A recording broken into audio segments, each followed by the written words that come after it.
아멘. 자, 여러분들 삭개오 많이 들어봤죠? 여기서 삭개오 못 들어본 사람 별로 없을 거예요. 거의 대부분 많이 들어봤을 거예요. 주일학교를 다녔다, 내가 초등부 다니다가 올라왔다, 그럼 한 번쯤은 들어봤을 이름인데, 이 삭개오는 세리장이었어요. 세리장.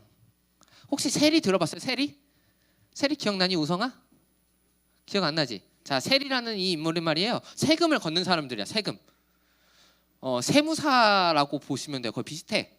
근데 현대의 세무사와 그 당시의 세무사는 좀 달랐어요. 이 당시에 이 세리들은 어떤 일을 했었냐? 로마에게 올리는 세금을 사람들한테 걷어서 이제 정리해가지고 올리는 일을 했거든요. 자, 근데 중요한 게 그거예요. 로마에서는요, 세리에게 할당량을 어느 정도 그냥 채정을 해놨어. 근데 이 금액은 세리만 알아요. 자, 이 결과 어떻게 되느냐? 세리가요, 우리 유찬이가 있는데, 유찬이가 원래 로마한테 내야 되는 세금이 한 10만 원 정도야. 1년 동안 10만 원 내야 돼. 근데 세리가 가가지고 유찬이한테 얘기하는 거야. 너 10만 원 말고 20만 원 내야 돼. 20만 원. 그러면은 이 사람은 20만 원 내야 돼. 이렇게 좀 거짓말을 해가지고 20만 원 뜯어내고, 그 다음에 20만 원 받으면 어떻게 해요? 10만 원 내 주머니로, 10만 원 어떻게? 로마로. 이런 일을 했던 게 세리예요. 좀 나빴지? 좀 쓰레기 아니냐? 그치? 그러니까 그 당시 사람들 입장에서는 너무너무 싫습니다. 근데 삭개오가 어떤 인물이라고요? 이런 세리들의 대빵, 세리장이에요. 세리장. 안 그래도 세리도 싫은데 세리장이면 어때? 더 싫습니다. 이게 바로 삭개오인데요. 근데 이 삭개오가 세리장을 하던 지역이 어디였냐면 여리고예요. 여리고. 여러분 여리고 들어봤죠? 여리고. 여리고 어떤 성이에요? 이스라엘 백성들이 10바퀴 뺑 돈 다음에 뿌뿌뿌 하니까 우르르 무너졌던 그 성입니다. 자, 그 출애굽 한 다음에 처음으로 가나안 땅에 들어가던 그 첫 관문지가 바로 이 여리고예요. 이 여리고는요, 되게 지정학적으로 중요한 위치에 있습니다. 군사 요새예요. 성읍이 생각보다 크진 않아요. 군사 요새이기 때문에. 그리고 거기에 플러스 알파로 교통의 요충지예요. 사람들이 좀 많이 왔다 갔다 하는 데야. 자, 그러니까 요곳은 부유해요. 돈이 좀 많은 지역이었어요. 돈이 많았어. 자, 너희들 생각해봐. 너희들이 장사를 하는데 강남에다 열 거야, 아니면 이름도 모르던 시골에다가 열 거야? 은찬아, 네가 한 돈 1억이 있어. 그래가지고 강남에 아주 쬐끄만 가게를 열래, 아니면 시골 가가지고 100평짜리 가게를 열래? 근데 사람이 안 와. 괜찮을 것 같아? 야, 그럼 내 설교가 꼬이잖아.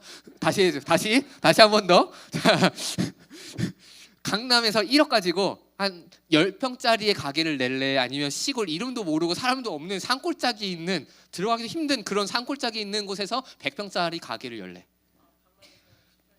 그치? 왜? 왜냐하면 그래야지 돈이 벌리니까. 마찬가지예요.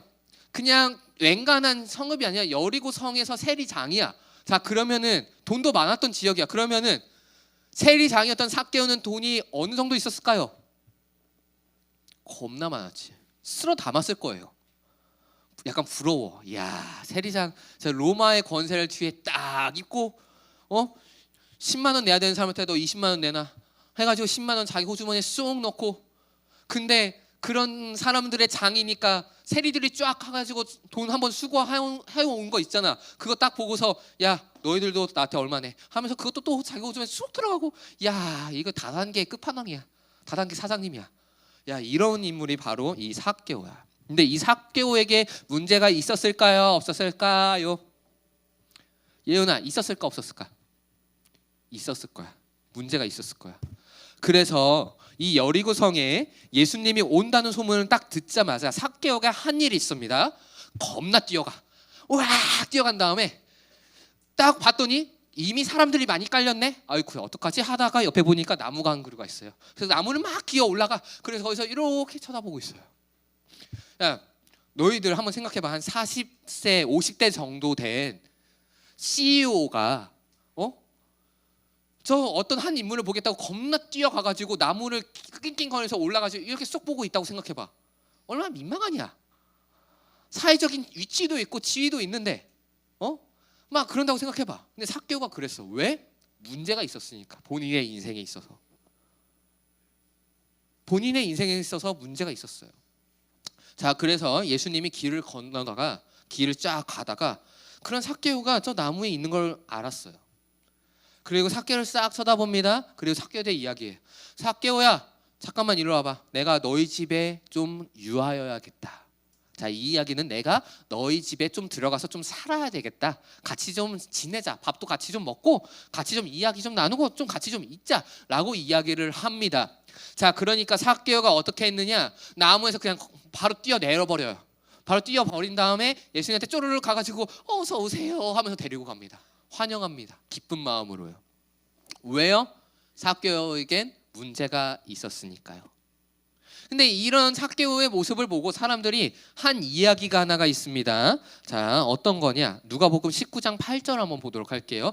삭개오가 서서 주께 여짜되 주여 보시옵소서, 내가 소유의 절반을 가난한 자들에게 주겠사오며 만일 누구의 것을 속여 빼앗은 일이 있으면 내가 합절이나 갚겠나이다. 삭개오가 그렇게 예수님을 자기 집을 딱 데리고 왔어요. 자, 여기서 첫 마디가 뭐야? 내 절반을, 내 재산에 드럽게 많았던 그 재산의 절반을 이웃에게 줘버리고 가난한 자들에게 줘버리고, 그리고 내가 부당하게 뺏은 거, 세리들은 다 부당하게 뺏었어요, 돈을. 그것이 있으면 내 갑절 4배로 돌려준대요. 이건 율법에 있습니다. 하나님 말씀에 기록된 도둑질한 자들이 갚아야 되는 분량이에요. 왜 그랬을까요? 왜 이런 모습을 갔을까요? 자기의 문제를 해결받고자, 자기의 인생의 문제를 해결받고자 했기 때문일 거예요. 근데 너희들 한번 생각해봐요. 여러분들 생각해봐요. 돈이 절반이 일단 사라져. 그리고 내가 가지고 있었던 재산이 사실은 생각해보면 다 남의 거 뺏어간 거거든? 그래서 그걸 내 값절로 갚아준대. 그러면은 재산이 남을까? 진짜 그렇게 다 했을 때 남을까? 나는 안 남을 것 같거든? 재산 절반 이미 사라졌어요. 그거는 이미 내가 뺏었던 거, 가지고 있었던 자산 가지고 뭐 투자를 하든 뭐 불렸든 뭐 이자를 받았든 뭐 해가지고 열심히 늘렸던 거 그거 있었을 수도 있겠지. 근데 그것도 문제는 뭐냐면 내가 뺏은 돈의 4배면은 그게 어마무시하거든. 내가 10만 원 뺏었으면요 40만 원을 돌려줘야 되거든. 이미 재산의 절반은 사라져 있었고. 이 이야기가 뭐야? 내 전 재산 다 바칠게요. 내가 하나님의 원하는 뜻대로 내 전 재산 다 바쳐버릴게요. 내가 잘못했으니까. 내가 가지고 있는 소유가 다 잘못된 거니까 다 바쳐버릴게요. 자, 그 다음에 대신 삭개오가 원한 게 하나가 있었겠죠. 뭐예요? 내 삶의 문제 좀 해결해 주세요. 내 영적인 문제 좀 해결해 주세요. 나 죽겠어요. 이 삭개오는요 사실은 돈은 많았는데요 사람들에게 멸시받았던 인물입니다. 욕 더럽게 처먹었어요. 돈을 부당하게 뺏었으니까. 그러니까 분명히 돈은 많았는데 본인의 인생이 행복하지는 않았을 거예요. 그 누구보다도 돈이 많다라고 자신할 만큼. 그리고 세리장이니까 사실은 앞에서는 이 사람한테 뭐라고 할 사람이 아무도 없거든요. 왜냐하면 뭐라고 했다가 세금 뭐 100만 원 낼 거 200만 원 내라고 하면 어떡해. 사실 가는 데마다 대접은 받았을 건데 그냥 본인도 알았을 거예요. 멸시당한다는 걸. 그리고 그것뿐만이 아니라 본인의 생각에서 나는 구원받을 수 있는 존재인가? 라는 생각도 가졌겠죠. 여리고성 유대인들도 어느 정도 살았거든요. 다 알았거든. 그러니까 내가 구원받을 수 있는 존재인가? 내 인생은 진짜 괜찮은가? 이런 삶의 문제에 우겨쌈 돼가지고 지금 죽겠는 거예요. 그래서 했던 행동이 뭐예요? 내 전 재산 다 털어버릴게요. 이거 쌓인 것도 사실은 내가 부당하게 썼던 거고, 그러니까 이 전 재산 그냥 다 털어버리고 하나님이 원하시는 대로 내 뜻대로 다 할게요. 하나님 원하는 뜻대로 그냥 다 할게요. 그러니까 나 좀 제발 좀 살려주세요라는 거예요. 이때 예수님이 한 이야기가 있습니다. 네 집에 구원이 임했다. 사람들은 너 보고 죄인이라고 이야기할 거다. 그런데 오늘 10절을 보면은 그런데 나는 죄인을 구원하기 위해서 왔다라고 이야기합니다. 잃어버린 자를 찾으러 왔다라는 거는요. 잃어버린 거는 죄인들을 의미합니다. 하나님이 잃어버린 존재들, 죄인들, 하나님의 집을 떠난 자들. 어쨌건 그런 이야기를 들어요. 근데 이런 삭개오와 대조되는 한 인물이 있습니다. 앞에 18장에 가면요. 어떤 구절이 있느냐? 한번 18장 22절, 23절 한 번만 띄워주세요. 없나요? 여기 뭐라고 하느냐? 예수께서 이 말을 들으시고 이르시되 내게 아직도 한 가지 부족한 것이 있으니 내게 있는 것을 다 팔아 가난한 자들에게 나눠줘라. 그리하면 하늘에서 내게 보화가 있으리라. 이거는 부자 관리예요. 부자 관리. 돈이 많아요. 관리예요. 덕망도 있어요. 바리새인 거의 그런 수준에서 보니까 이 사람이 앞에 대화했던 내용 보니까 내가 간음도 안 했고 살인도 안 했고 하나님이 율법을 잘 지켰습니다라고 하는 그런 맥락을 볼 수가 있어요. 근데 그 사람에게 예수님이 원한 게 뭐예요? 가난한 자들에게 나눠줘라. 너한테 한 가지 부족한 게 있는데, 영원한 생명을 얻기에, 너의 삶의 문제가 해결받기에 한 가지 부족한 게 있는데, 그건 뭐냐면은 네가 돈이 너무 많다는 거야. 다른 사람에게 나눠주지 않고 있다는 거야. 자, 이것을 다른 사람에게 나눠줘라. 그리고 나를 따르라. 그러면 뭐라고 해요? 그럼 너에게 영생이 있을 거야 라고 이야기하신 거야. 근데 그 큰 부자 관리가 한 게 있어요. 뭐예요? 마지막 파란 글자, 이 말씀을 듣고 심히, 그냥도 아니야, 심히 근심하더라. 자, 근심했다는 건 뭐예요? 했다는 거예요? 안 했다는 거예요? 안 했어요. 그러고 그냥 떠나갑니다. 예수님이 그 부자 관리한테 딱 얘기했어요. 야, 네 거 다 팔아가지고 그거 가난한 자들에게 다 나눠주면 너한테 영생이 있을 거야. 너의 삶의 문제가 해결될 거야 라고 이야기했는데, 이 사람은 뭐예요? 걱정 근심하고 떠나갑니다.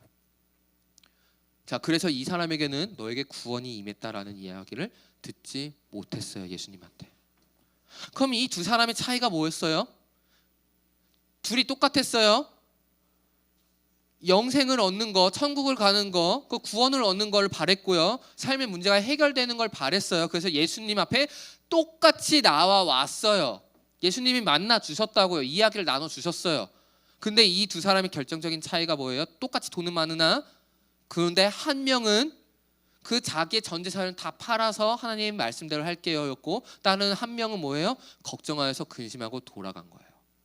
자, 그러면은 여러분들, 이 메시지가 여러분에게 가르쳐주는 게 과연 우리들 전 재산 다 팔고 땅 문서 다 팔고 여러분들 지금 하고 있는 핸드폰 다 팔아가지고 당근에 다 올리고 내가 입고 있는 옷도 다 팔아가지고 그걸 다 가난한 사람들에게 나눠줘라 라는 거예요? 야, 그러면은 지금 나 목사님도 지금 내가 핸드폰 가지고 있는 거, 아이패드 가지고 있는 거 이거 다 팔아야 돼. 큰일 나. 그건 아니에요. 여기서 이야기하는 건 뭐냐면은, 물론 우리가 이웃사랑은 해야 돼. 물론 우리가 이웃사랑은 해야 되고 우리가 가진 것의 일부를 나눠서 그런 헌금을 하는 건 맞아요. 그렇다고 전 재산은 다 아니고, 여기서 이야기하는 핵심은 뭐냐면은, 무엇이 차이였냐면 내가 가장 소중하게 여기고 있던 거를 놓을 수 있느냐예요.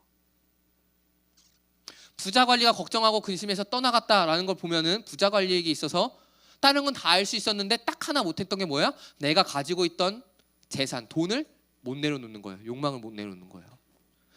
삭개오, 세리장까지 올라가려고 하면요, 여러분들 그거 알아요? 그래도 높은 자리에 올라간 사람은요 그냥 되는 사람이 없어요. 제가 군대 이야기해서 미안한데, 남자들 너희들의 미래야. 제가 그래도 군부대를 좀 좋은 데 있었어요. 서울에 있었어. 서울에서요, 거기는 여러분들 군대 체계를 아는 분은 알겠지만 중령만 돼도요 되게 높아요. 사실은 대대장이에요. 근데 제가 있었던 부대는요, 대대장 중령급이면요 막내급이에요. 그 위로 별들이 떠다녀요. 은하수야, 은하수. 내가 있던 부대가 그랬어요. 거기서 제가 그 별 다신 장로님들을 봤습니다. 그 장로님들을 보면서 느낀 게 있어요. 그냥 거저 올라간 사람이 아무도 없어요. 크게 두 가지 부류가 있더라고. 하나는 진짜 성품도 겁나 좋아요. 그래서 사람들이 그냥 자연스럽게 모이게 하는 사람이 한 명 있고요. 또 한 명은요, 성품이 진짜 바닥이에요. 그래서 진짜 죽자고 갈궈요. 자기가 원하는 걸 해결해낼 정도로. 근데 이 두 명의 공통점이 있다면은 일 겁나 잘해요. 사관학교 최소 3등 안에 졸업했어요. 자, 그러니까 그냥 되는 거 없어요. 삭개오 세리장이에요. 그냥 되지 않았어요. 분명히 그냥 되지 않았어요. 삭개오도 분명히 엄청난 노력이 있었을 거예요. 무엇을 위해서? 돈을 위해서요. 사람들에게 멸시당하는 직업이었다고요. 사람들이 비아냥거리던 직업이었다고요. 근데 거기에 왜 열심히 몰두했을까요? 저는 딱 하나라고 봐요. 돈이 좋아서. 근데 삭개오가 예수님을 만나고 했던 게 뭐예요?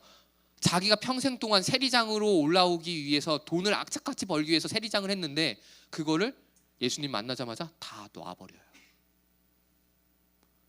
다 놔버린다고요. 이게 이 두 인물의 대조점입니다. 자, 그렇다면 질문이 하나가 있어요. 내가 붙잡고 있던 걸 놔야 된다고 하는데, 내가 가장 사랑했었던 걸 놔야 된다고 하는데, 내가 꼭 이루고자 했었던 그 욕망을 내려놔야지 구원이 임한다고 하는데, 그러면 그것과 구원이 무슨 관계냐? 이런 질문이 있을 수 있어요. 자, 구원은요, 뭐 여러 가지로 설명을 할 수 있겠지만 그런 여러 가지 설명 중에 하나는 뭐냐면 하나님과 다시 화목하는 것이 바로 구원이다라고 이야기해요. 그러니까 하나님과 관계가 다시 좋아지는 거예요. 자, 이 이야기는 관계가 안 좋았다는 거잖아. 하나님과 싸웠다고 하는 거잖아. 그렇죠? 자, 왜 싸웠느냐? 그 이유가 있습니다. 창세기 3장 5절 한 번만 띄워주세요. 여기에 이게 있습니다. 너희가 그것을 먹는 날에는, 이거는 선악과입니다. 선악과, 그것을 먹는 날에 이제 뱀이 유혹해요. 너의 눈이 밝아져서 어떻게 되냐? 하나님과 같이 되어 선악을 알 줄을 하나님이 아심이라. 자, 내려주세요. 하나님과 같이 된대요. 자, 하나님은요, 우리를 창조하실 때요, 대리 통치자로서 창조하셨습니다. 자, 이 땅을 통치하는 권한은 주셨는데 앞에 뭐가 붙었어요? 대신해서, 하나님을 대신해서 이 땅을 통치하도록 우리들을 창조하셨어요. 자, 근데 선악과를 먹도록 유혹할 때 뭐가 있었어요? 하나님과 같이 되어 선악을 안다. 이건 뭐냐면요, 이제는 하나님과 같이 되어서 우리가 판단하기 시작한다는 거예요. 하나님이 대신 판단해서 그 명령을 받아서 우리가 통치해야 되는데, 그게 아니라 하나님의 말씀을 싹 없애버리고 내가 내 뜻대로, 내 멋대로, 내 욕망대로, 내 욕구대로 이 세상을 통치하기 시작한다는 거예요. 그게 선악과를 따먹었을 때 일어난 현상이었어요. 그래서 하나님과 싸우기 시작합니다. 원래 하나님과 우리의 관계는 대리 통치자의 관계였어요. 하나님이 우리들의 진정한 통치자였어요. 근데 그게 깨져버린 거야.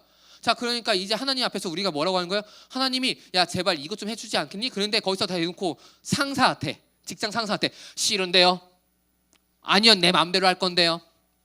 야야야, 저기 가서 사과 좀 사갖고 와. 싫은데요? 사과 말고 망고 사올 거예요. 왜? 망고가 더 맛있거든요. 이러고 있는 거예요. 그러니까 어느 직장 상사가 그 부하를 좋아할까요? 싸운 거예요. 그래서 우리가 쫓겨난 거예요. 자, 그러면은 구원은 뭐냐? 다시 하나님과 화목해진다. 다시 관계가 좋아진다예요. 자, 그러면은 하나님과 다시 관계가 좋아지는 방법이 뭐예요? 내 뜻을 내려놓고 하나님의 뜻을 순종하는 거예요. 삭개오가 했던 행위. 내가 평생 동안 돈을 붙잡고 내가 이거 가지고 내 이 욕구 하나 충족하는데 모든 인생을 다 갈아 넣었었는데 이제 내 그 모든 것들 다 내려놓습니다. 대신 하나님의 뜻을 듣습니다. 이거예요. 내 욕구 다 내려놓고 하나님의 뜻을 내가 붙잡고 행하겠습니다. 그래서 내가 하나님과의 관계가 회복되는 그 구원이 임하도록 하겠습니다. 그래서 예수님이 삭개오에게 했던 이야기가 바로 그거예요. 내 집에 구원이 임했다. 여태까지는 네 인생이 너의 욕구, 너의 욕망대로 살아나가는 것대로 살아나갔다면, 그래서 네가 죄 가운데 빠져들었고 사람들에게 멸시당했고 너의 삶의 문제 가운데 무너졌었던 인생이었고 네가 천국에 들어가지 못하는 인생이었다면, 이제 네가 그거 다 내려놨으니까, 다 내려놓겠다고 결단했으니까 이제 너의 삶 가운데 구원이 임했구나. 이게 바로 예수님이 삭개오에게 해준 일입니다. 자, 말씀을 맺겠습니다. 우리는 하나님과 같이 되고자 하는 마음이 있을 겁니다. 여러분들 인생의 주인이 누구라고 생각하십니까? 나라고 생각하지 않아요? 그게 바로 하나님과 같이 되고자 하는 마음이에요. 하나님 앞에서 나와서 다 바칠 수 있겠는데 저는 이건 도저히 못하겠어요. 이런 거 있지 않아요? 저 이거 절대 못해요. 이 더러운 걸 내가 어떻게 잡아요? 나 못해요. 이런 거 있지 않아요? 그런 거 다 내려놓으셔야 됩니다. 내 인생의 주인은 하나님이에요. 우리는 대리 통치자였을 뿐입니다.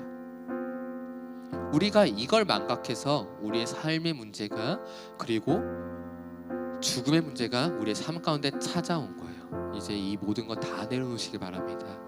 하나님 앞에서 내가 가장 소중하게 여겼던 거 다 내려놓으시길 바랍니다. 그래서 우리 가운데 구원이 임했다라는 그런 이야기를 듣는 자, 부자 관리관이나 삭개오와 같았던 그런 인생들이 되어지기를 또한 축복합니다. 바로 이 자리가 구원의 자리입니다. 이 시간 우리 같이 찬양하고 이제 같이 기도하며 나아갔으면 좋겠습니다.